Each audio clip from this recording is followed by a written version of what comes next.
Thanks. So I'm Leslie Schneer from the World Bank. And I must apologize. I thought the panel only started at 1:45, so I came late, but I thought it was early.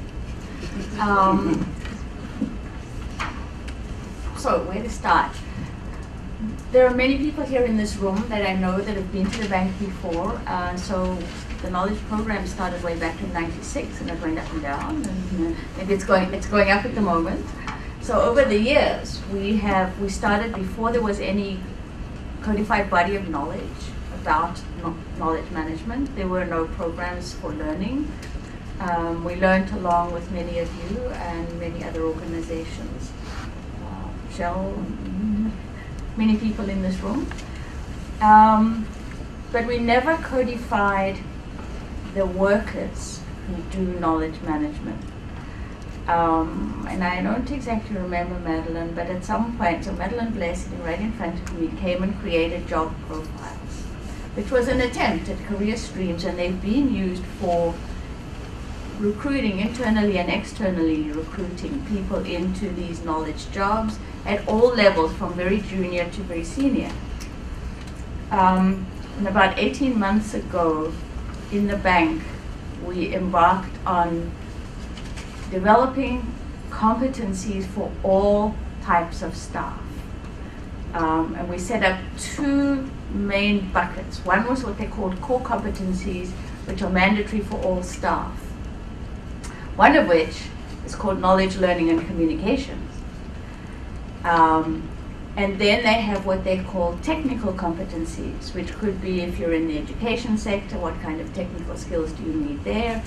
And actually the KM group started really, really late in the process. So the bank was 18 months into this process of creating competencies, and we suddenly emerged and ran around and pulled together. We had a lot of help from Denise Bedford, created really high-level competencies, and I took those, mapped them with the work that Madeline had done on the job profiles, probably, I don't know, 10 years ago.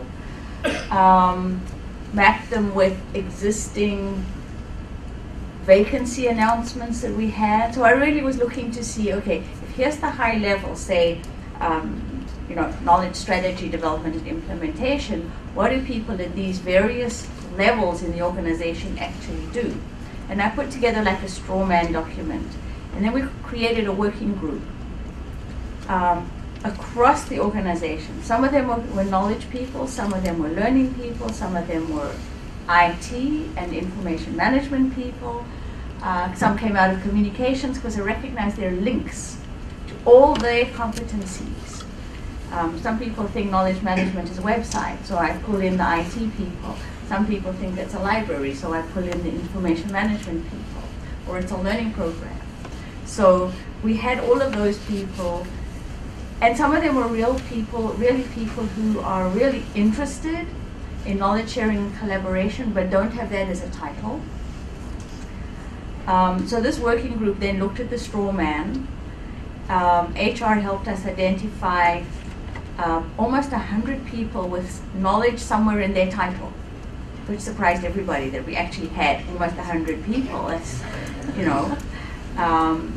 and meanwhile, I created, we have a sort of LinkedIn, Facebook, so internal collaboration tool called Scoop, and I created a working group, a group in Scoop for knowledge people, which ended up, it's got almost 200 people in it now. So I posted the competencies there, and then we interviewed people, and we got their comments, and we influenced the wording for all staff on the behavior for knowledge sharing and learning, to stress it's about creating that everybody has a role. Every person in the organization, whether they have knowledge in their title or not, has a role in the creating, the sharing, the reuse, the dissemination, and so on. So we worked really hard on that. That was our major focus. That was in fact even more important for us than the competencies for the knowledge staff. And then we had about 8 or 9 competencies for the KM staff, which we ended up boiling down to 4 and I saw the US Army had done a wheel. So here's our wheel. I found it a terrific way, so I share, I learned from others, found this a terrific way to show what the competencies are, and we decided that the whole purpose is really to be innovative in our responses to clients, to be able to adapt the knowledge to the local situation so that we have innovation in the center. And the competencies are knowledge, strategy, leadership, and implementation. That's one. Culture change and collaboration. Third one is knowledge assessment, content management, and evaluation. And the fourth is knowledge architecture, technology, and tools. So that's how we manage to kind of group the working that they do. And the actual underneath these titles is really in-depth. What do I do at the lowest level all the way up to what do I do at the highest level for each of those. So these are now out for general comment to all staff. And out of finding all these people, I then said, well, should there be a community of practice of KM folk in the organization? So there was a huge demand for something like that. So we created a community of practice. And then they asked, would I bring, there are 3 different pieces in the organization that have a knowledge strategy. And I won't go into the organization structure. But would I bring the leaders or the creators of those 3 strategies to a community meeting? So I did. And we had 70 people in the room. Well, my boss at the time was totally bowled over. He said, how do you get 70 people in the room, 10 on a line, on the phone line, so almost 80 people in a room where they don't have to be there. They're all volunteers. There's no manager telling them they had to be there. There's no senior manager there that's the attractor. They came because, and I said, but these are the people who are implementing your knowledge strategy. These are your kind of foot soldiers. And they're interested and they need nurturing, and that's what this community is going to do. So that's as far as we got. Andy, can I offer a comment piece? I just want to take a minute to do that.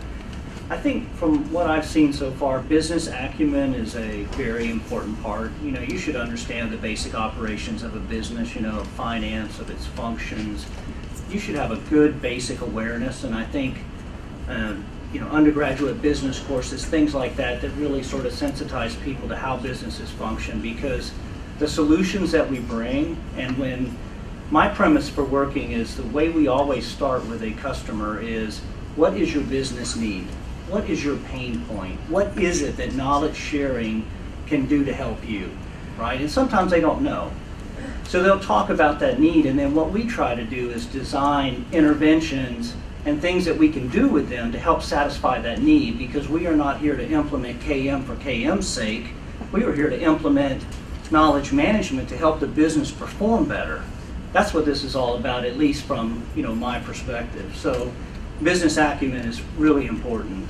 Change management. You know, how do you bring change to an organization when you implement something with that business in a way that makes sense to that business and creates value versus creates, you know, friction and problems, and how does this connect to other initiatives within the company? That whole synchronization, integration piece around change management is really important. Vision setting. You know, how do you help leaders set a vision around being a learning organization and really capitalizing on the knowledge capital that they have to produce business results? How do you partner with others? You know, we do very little as a KM team by ourselves, because when we do a business needs assessment, we find out it's not just a knowledge sharing problem. It's, where is my data? How do I get it off all these project drives? There's 40 websites for my people to use. How can we get that down to a usable number? This software tool is terrible. It doesn't do this and this and this. So what we do is we partner with learning managers, IT people, information managers, and we try to bring holistic solutions. So I think knowledge professionals have to be capable and at least having a good working knowledge of KM, IM, IT, learning theory, right? the collaboration tools, all that sort of stuff. And above all, you have to have an energy to want to learn this new technology and embrace the way employees do work. Because in Shell, employees are starting to drive how we do work. It's not management driving how we do work. We are now using Yammer, and that was brought to us, and all of a sudden it's like a Facebook kind of thing, and it's just gone viral. We now have like 80,000 people on Yammer. So all of a sudden the rest of us are trying to catch up with, how do we integrate this into the way, oh, they've already using it. So then we had to sort of play a game of catch up. So getting ahead of those kind of trends and understanding their impact in the organization is really important.